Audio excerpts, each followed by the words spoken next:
រសារមួយធ្លាប់តែសប្បាយរីករាយតែពេលនេះខ្លាចទៅជាទុក្ខដោយសារតែភ្លើងសង្គ្រាមហើយបងក៏ចង់សុំទោសបើសិនជាបងចេញទៅដែលមិនបានលា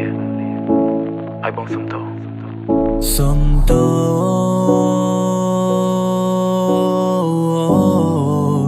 ដែលប៉ាមិនបានមើលថែកូ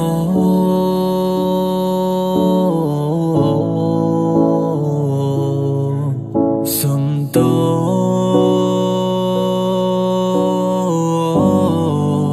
ដែលបងមិនបាននៅក្បែរអូ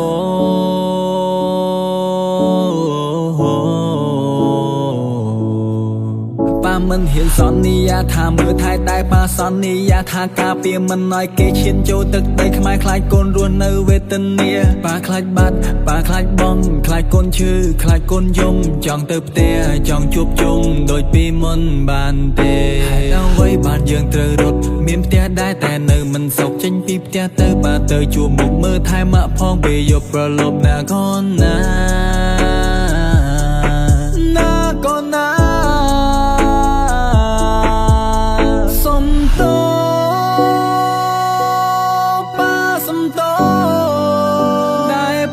ចេញទៅមិនប្រាប់កូ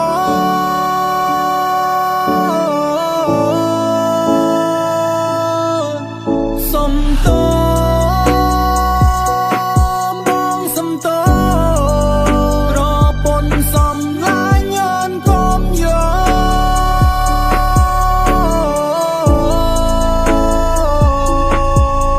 បែអូនយកវាមក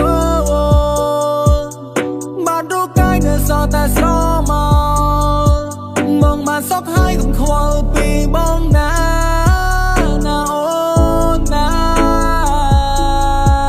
បងមកទីនេះដើម្បីជាតិអូនត្រូវប្រឹងរស់បន្តទៀតទោះបីត្រូវមរណភាពលាទៅដោយមោទនភាពបូជាឈាមស្រស់ដើម្បីប្រទេសជាតិមិនចង់ឲ្យខ្មាំងវាចូលមកវិវាទពួកយើងជាខ្មែរយើងការពីទឹកដីសំដីយើងមានន័យកុំចាំតែពេលឆ្លៀតអរគុណដល់អ្នកទាំងអស់អរគុណមីរាបរោណែត្រង់នឹងជាតិឲ្យស្មោះហើយការលះបង់មួយនេះទៅធំធេងពួកយើងជាខ្មែរមិនអាចនឹងសង